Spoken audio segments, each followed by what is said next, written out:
Huge thanks to LitRPG Reads and Paul Bello, fine fellow, for sending over this fantastic article about elf subraces in D&D. You know, it really reminded me of this campaign I was in. My buddy swore up and down his Wood Elf Ranger would be like the ultimate stealth machine. You know, invisible in the forest, a predator in the shadows.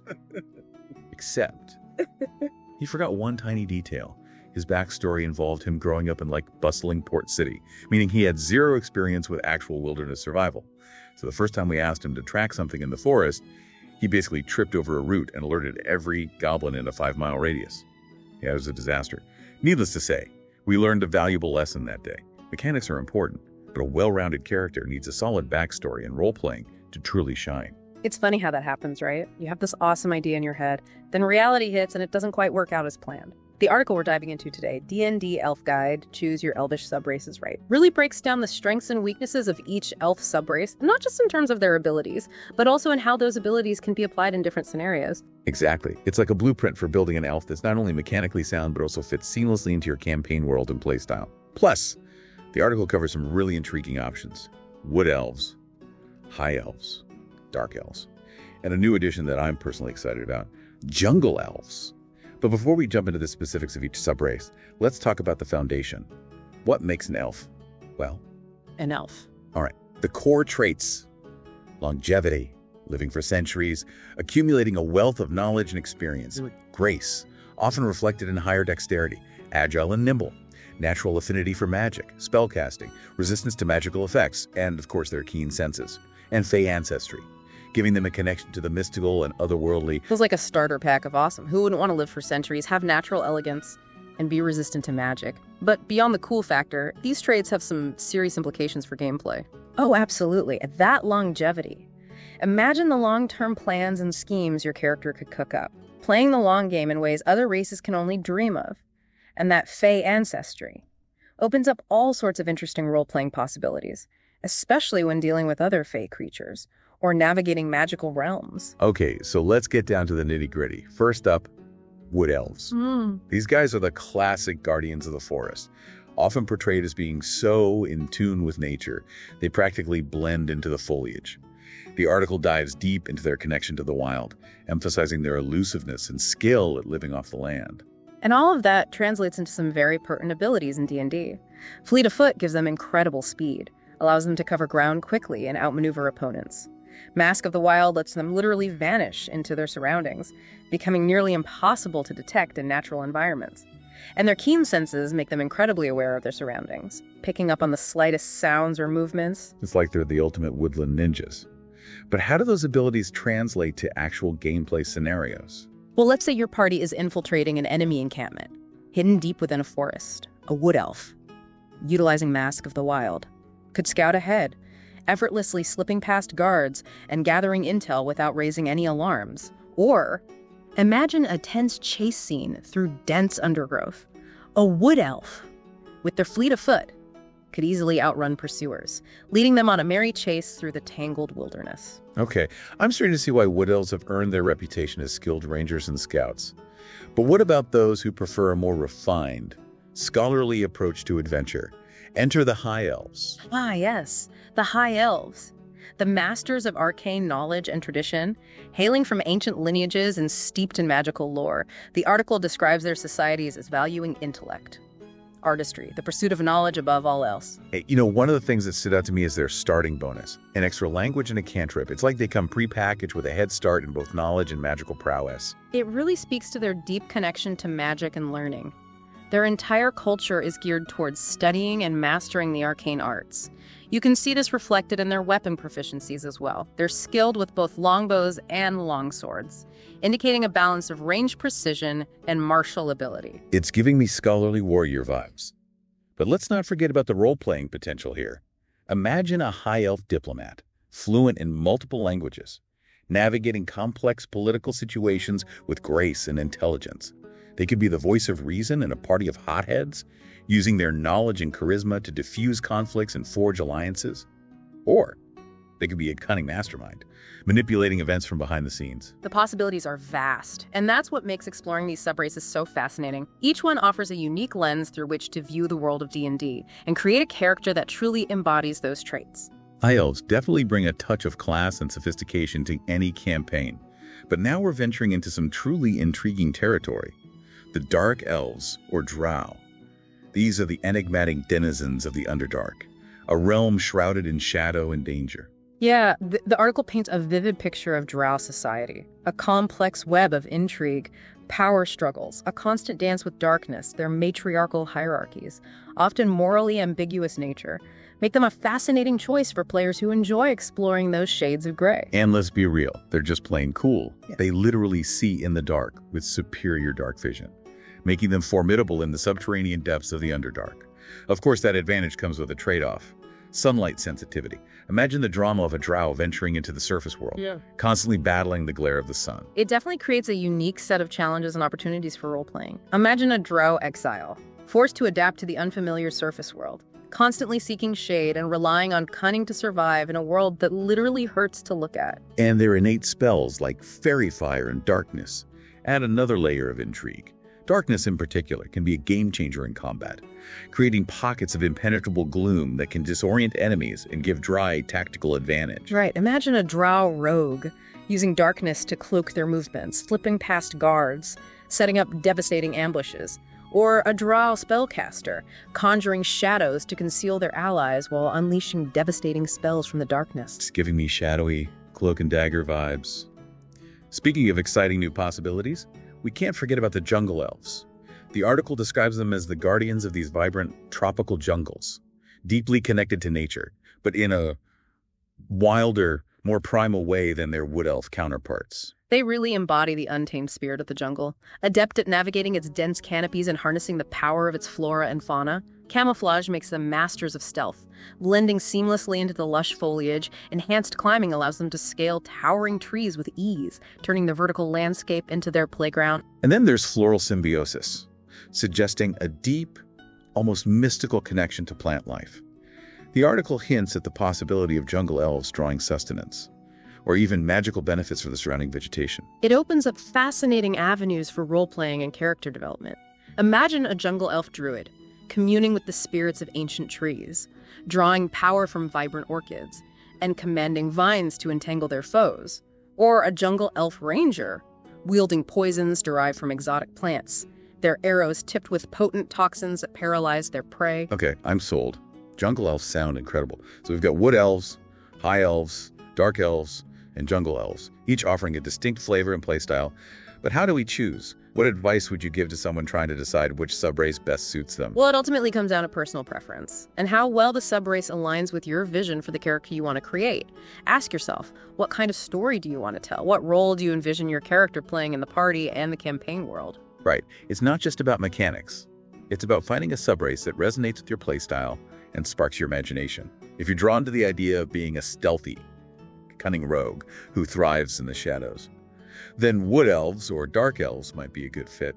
If you envision a powerful spellcaster, delving into ancient tomes and mastering the arcane arts, then High Elves are calling your name. And if you crave adventure in exotic locales, exploring untamed wilds and forging a bond with nature's raw power, then Jungle Elves are the perfect choice. You also want to think about the campaign setting. Are you venturing into the shadowy depths of the Underdark, the bustling cities of a human kingdom, the untamed jungles of a distant continent? The environment itself can play a significant role in shaping your character's experiences and how their abilities come into play. It's like choosing the right tool for the job. But in this case, the tool is a fantastical, long-lived being with magical powers. But what if you're already playing an elf and you're feeling like your character needs a bit more depth? Can exploring these subraces help with that? Absolutely, even if you're not starting a new character.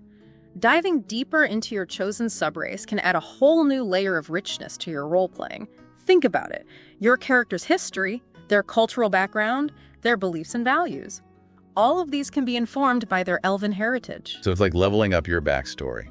Yeah. Adding more dimension and nuance to your character's motivations and actions. Precisely. For example, if you're playing a Wood Elf Ranger, consider how their deep connection to nature might influence their interactions with other creatures, their approach to problem solving, even the way they speak and move. Do they have a particular reverence for certain animals or plants? Do they follow any ancient druidic traditions? I can imagine a Wood Elf Ranger who, in the heat of battle, pauses to scold a party member for carelessly trampling a patch of wildflowers. It's those little details that bring a character to life and make them feel truly unique. Or think about a high elf wizard. Understanding their society's emphasis on scholarship and tradition could inform how they cast spells, how they handle magical artifacts, even how they decorate their spellbook. Maybe they inscribe their spells with elegant calligraphy, or they refuse to use magic that harms nature. Ooh, I love that. It's like adding those subtle touches of personality that make a character feel real and relatable, even if they're a centuries-old elf with magical powers. It's all about finding those connections between mechanics and role-playing, using the information about each subrace as a springboard for creativity and character development. Okay, so we've established that choosing the right elf subrace is important for new characters, and for enriching existing ones. But let's be real, there's always that little voice in the back of our heads whispering, but which one is the best? Fair. Which one will give me the biggest edge in combat, the most impressive abilities, the most, let's just say it, the most powerful... The eternal question of optimization. And while it's tempting to approach character creation with a purely mechanical mindset, I think it's important to remember that D&D is more than just a numbers game. Right. It's about storytelling and collaboration and having fun with your friends. But surely, some subraces have a slight advantage in certain areas. Right? Of course. Each subrace has its strengths and weaknesses, and some abilities lend themselves more readily to certain playstyles. If you're all about stealth and cunning, then Wood Elves and Dark Elves have some undeniable advantages. If you crave raw magical power, High Elves are a solid choice. And Jungle Elves offer a unique blend of nature magic and adaptability. So if I'm a rogue who loves nothing more than disappearing into the shadows and striking from behind, Wood Elves or Dark Elves are my go-to. They'd certainly provide a solid foundation for that playstyle. Wood Elves with their Mask of the Wild can blend seamlessly into natural environments, making them nearly impossible to detect. And their fleet of foot allows them to reposition quickly, darting in and out of combat with ease. Plus, their keen senses would make them excellent in spotting traps and ambushes. Essential skills for any self-respecting rogue. Exactly. But don't underestimate the Drow. Their superior dark vision makes them masters of low-light conditions, allowing them to navigate the Underdark or shadowy urban environments with ease. And their Drow magic gives them access to spells like Darkness and Fairy Fire, which can be incredibly useful for disrupting enemy formations and creating openings for attack. Oh, that's sneaky. And what about Jungle Elves? Could they work as rogues too? I mean, they're clearly adept at stealth and agility. Absolutely. Imagine a Jungle Elf rogue, scaling trees with their enhanced climbing, using camouflage to disappear into the dense foliage, then striking from above, a silent predator in a vertical jungle. It's like a jungle ninja. I'm loving this. So for rogues, we've got options galore. But what about spellcasters? Which subrace would you recommend for someone who wants to unleash a torrent of arcane energy? Well, if you're aiming for pure arcane prowess, High Elves are hard to beat. They start with a cantrip and an extra language. And their culture revolves around magical scholarship and mastery. They're practically born to be wizards, sorcerers, or bards. Plus, they get weapon proficiency with long swords and longbows. So they're not completely helpless if things get up close and personal. A bit of magical defense goes a long way. Indeed. But don't discount the potential of other subraces for spellcasting. Wood Elves, with their deep connection to nature, can make incredible druids. Their spells would have a primal, earthy feel to them, drawing power from the very essence of the forest. I can picture a Wood Elf druid summoning a swarm of insects to harass their enemies, or calling upon the trees to create a living wall of thorns. And Jungle Elves, with their floral symbiosis and primal bond, could tap into a different kind of magic. Wilder, less refined, but incredibly potent. Imagine a Jungle Elf druid summoning strangling vines from the undergrowth, or unleashing a blast of poisonous spores. So we've got arcane mastery with High Elves, nature magic with Wood Elves, and primal power with Jungle Elves. It's like a magical buffet. Yeah. But what about the less magical classes? Like fighters, barbarians, or monks? Are elves a good fit for those roles? Well, fighters and barbarians often rely on raw physical strength and resilience, which aren't necessarily the strongest points for elves. But that doesn't mean an elf can't be a great fighter or barbarian. It might just require a bit more creativity in terms of build and playstyle. Perhaps a drow fighter, trained in the brutal combat techniques of the Underdark. Or a high elf barbarian, fueled by a primal rage stemming from some ancient betrayal. I see your point. It's not about adhering to stereotypes, but rather finding ways to make the subrace work for the character concept you have in mind. What about monks? Their focus on key energy and martial arts seems like it could align well with elven traits, especially their agility and finesse. Absolutely. Monks benefit greatly from high dexterity scores, which elves naturally possess. And their ability to trance instead of sleeping could tie in thematically with the monks' meditative practices, emphasizing a heightened awareness and connection to their inner energy. So a wood elf monk, training in the heart of the forest, honing their body and mind as one with nature. I love it. Or a high elf monk, studying ancient elven martial arts techniques passed down through generations. That's a cool concept too. Exactly. Each subrace offers a unique foundation for character development. And with a bit of imagination, you can create compelling characters that defy expectations. All right, so we've covered a lot of ground here. From understanding the core traits of elves to exploring the strengths and weaknesses of each subrace. But before we wrap things up, I want to address the elephant in the room. Or rather, the Tarrasque in the tavern. Okay, I'm intrigued. What about power gaming? You know, those players who are obsessed with min-maxing their stats and creating the most overpowered characters possible. Does choosing the right elf subrace give them a significant advantage? It's a valid question. And while it's true that some subrace abilities lend themselves more readily to optimization, I think it's important to remember that D&D is ultimately a collaborative storytelling experience. A well-built character can certainly enhance your enjoyment of the game, but it shouldn't come at the expense of role-playing, teamwork, and creating a compelling narrative with your fellow players. So even if you're a hardcore min-maxer, don't choose a subrace solely based on its mechanical benefits. Think about the character you want to play, the story you want to tell. Exactly. The most memorable D&D experiences often arise from embracing the quirks and complexities of your character, not just their raw power. It's a good reminder that the real magic of D&D lies in the collaborative storytelling, the shared adventures, and the unexpected moments that arise when you bring a group of imaginative players together. But speaking of imagination, I've got a thought experiment for you, and I want our listeners to weigh in on this one too. Okay, I'm all ears. What if you could combine ANY, two elf subraces? What kind of crazy, overpowered, world-breaking character would you create? What unique synergies could you unlock by blending the strengths of two distinct elven lineages? Ooh, that's a fascinating question. The possibilities are almost endless. I'm already envisioning some intriguing combinations. What about a high elf-dark elf hybrid? A master of both arcane and shadow magic, wielding incredible power but constantly wrestling with their inner darkness. That's a great one. They could be this enigmatic figure, shrouded in mystery, walking the line between light and shadow. Imagine the internal conflict. Are they using their powers for good, for evil, or somewhere in between? The role-playing potential is off the charts. And think about the combat possibilities. They could combine the high elf spellcasting precision with the drow's stealth and cunning. They'd be a force to be reckoned with on the battlefield, able to unleash devastating spells from the shadows, or engage in elegant swordplay. Their movement's fluid and deadly. Okay, I've got another one. What about a wood elf jungle elf hybrid? They'd be the ultimate guardians of the natural world, able to thrive in any environment, from the deepest forests to the most tangled jungles. Now that's a compelling concept. You could have a character who embodies the best of both worlds. The Wood Elf's grace and camouflage, combined with the Jungle Elf's primal connection to nature and mastery of their environment. They'd be like a living embodiment of the balance of nature, able to command plants and animals, wielding the forces of the wild itself. Sign me up for that campaign. I think what's so exciting about this hybrid idea is that it forces us to think beyond the traditional boundaries of the subraces. It's a chance to get creative, to explore new possibilities, and to really push the limits of what it means to be an elf in D&D. It's a reminder that the rules are just a starting point. The real magic happens when we bring our imaginations to the table. Exactly. And that's what makes D&D such a unique and engaging game. It's a collaborative storytelling experience where the possibilities are truly endless. Well said.